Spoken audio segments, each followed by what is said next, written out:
اور وہ پھر بھی ان کو پتہ نہیں چل رہا ہوتا، نمکیات نہیں لے رہے ہوتے. دیٹ از دا ریزن کہ لوگوں نے نمکیات نہیں لیے، جسم میں نمکیات کی کمی ہوئی ہے، وہ فینٹ ہوئے ہیں، گرے ہیں اور ان کی ساتھ ہی ڈیتھ ہو گئی ہے. چوتھا جو کاز تھا وہ یہ تھا کہ جو لوگ ایجڈ آئے ہوئے تھے ان کا کیونکہ زندگی کا پہلا اور آخری حج تھا تو وہ ایک لمحہ بھی ضائع کرنے کو تیار نہیں تھے.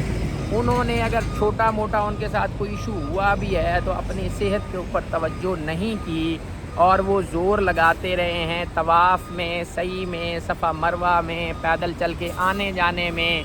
اس لیے انہوں نے زیادہ ایکسرشن کرنے کی وجہ سے اپنے آپ کو مصیبت میں ڈالا ہے اور ریزلٹنٹلی ان کی باڈی نے رسپونڈ نہیں کیا اور ان کی ڈیتھس ہوئی ہیں.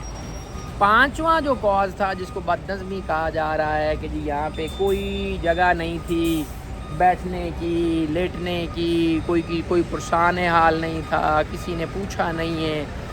یہ والی جو بات ہے وہ میں اس کے ساتھ معذرت کے ساتھ متفق نہیں ہوں.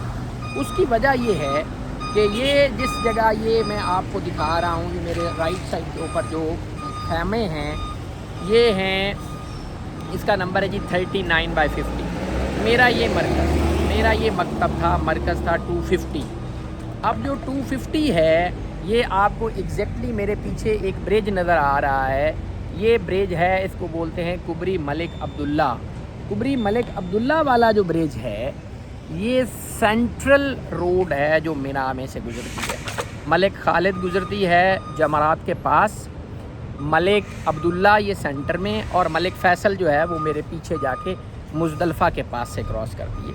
تو یہ سینٹرل والی تھی. جتنے لوگ پیدل آ رہے تھے وہ سارے کے سارے ملک عبداللہ کے ساتھ، مطلب ان کو دکھایا گیا. بہت سارے لوگ ہیں جو رات میں نہیں نکلے کہ جی ہم نے سنت کا طریقہ پورا کرنا ہے اور ہم دن میں 8 ذی الحجہ کو جب محبوب کریم علیہ السلام یوم ترویہ کو تشریف لے کے گئے تھے ہم نے تب جانا ہے. تو وہ جب دن میں نکلے ہیں ان کو اپنے خیموں کی لوکیشنز معلوم نہیں تھی. تو جب ان کے پاس ان کے اپنے خیموں کی لوکیشنز موجود نہیں تھیں تو وہ جیسے ہی آئے ہیں ملک عبداللہ کے اوپر، پل سے جیسے ہی وہ نیچے اترے ہیں تو ان کو جو پہلا خیمہ ملا ہے وہ اس میں گر گئے. مثلاً یہ میرے اوپر آپ دیکھیں، یہ ہے طریق الجوہرہ، یہ اوپر لکھی ہے آپ کے سامنے طریق الجوہرہ. الجوہرہ روڈ نمبر ہے 56. اس کے اوپر یہ جو پیچھے میرے خیمہ ہے اس کا نام ہے 56 اور 39، مرکز 250.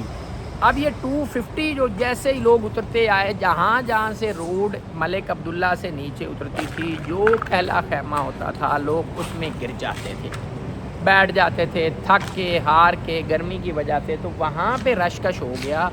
اگلے جو خیمے تھے وہ سارے کے سارے خالی ہی پڑے ہوئے تھے، مطلب خالی اس طرح سے کہ وہاں اسپیس موجود تھی. پھر دوسری جس کو لوگ بد نظمی کہہ رہے ہیں اور اپنا قصور نہیں ماننے کو تیار لوگ، وہ یہ ہے کہ جو لوگ شروع میں آ گئے انہوں نے ایک بیڈ کی جگہ پہ 2 بیڈوں کے اوپر وہ چوڑے ہو کے حجاج کرام لیٹ گئے. اب ہماری عادت تو ایک ہے نا کہ مطلب ہم نے دوسرے کی سہولت کو نہیں دیکھنا. تو یہی ہوا ہے کہ جو لوگ شروع میں آ گئے انہوں نے ایک بیڈ کے اوپر اپنا سامان رکھا اور دوسرے بیڈ کے اوپر وہ خود لیٹ گئے. تو جو بعد میں لوگ آئے ہیں ان کو ایک تو اپنا خیمہ نہ ملا، کیونکہ خیمے یہاں پہ اتنا لمبا چوڑا ایریا ہے جہاں خیمے لگے ہوئے ہیں اور اچھا خاصا جو جاننے والا بندہ اس کو خیمہ نہیں ملتا اگر آپ اپنے گروپ کے ساتھ نہ آئیں تو.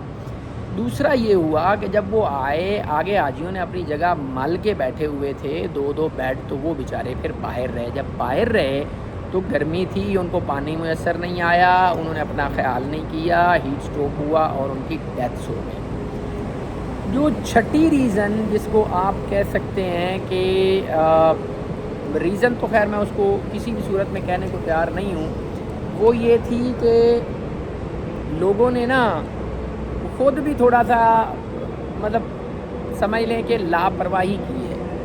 لاپرواہی ان دا سینس کہ جب ایجڈ لوگ آ رہے ہیں 80 سال سے اوپر کے بندے کے لیے ساتھ اس کا اٹینڈنٹ ہونا ضروری تھا.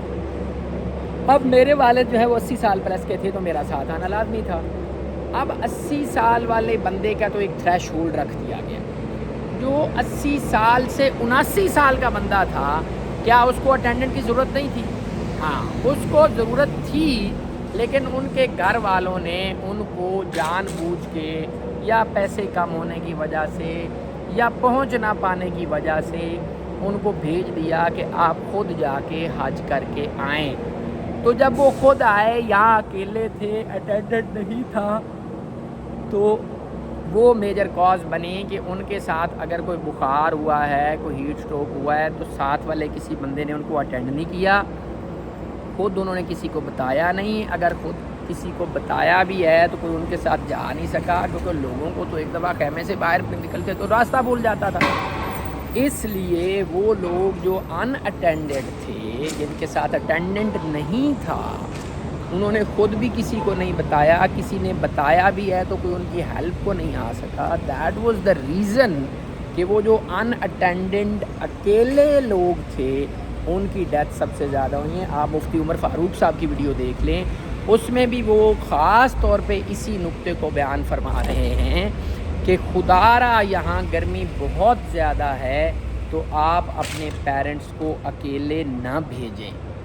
یہ سب سے بنیادی بات ہے کہ اگلے سال کے لیے جب آپ نے اپنے پیرنٹس کو بھیجنا ہے تو میری آپ سے گزارش ہوگی کہ آپ اپنے پیرنٹس کو خدا را اکیلا نہ بھیجیں جب تک گرمیوں میں حج چلے گا. اور یہ اب 4 مہینے تو کم از کم گرمیوں میں حج چلے گا, اور 10 دن بھی اگر آپ اس کو پیچھے ہٹائیں کہ ہر سال 10 دن کا فرق پڑے گا تو یہ 4 مہینے گزرنے میں 10 سال لگیں گے.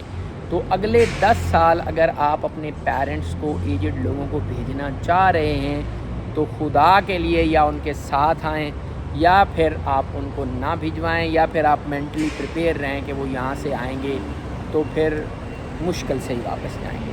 سو یہ وہ وجوہات تھیں جن کی وجہ سے یہاں سے لوگوں کی ڈیتھس ہوئیں.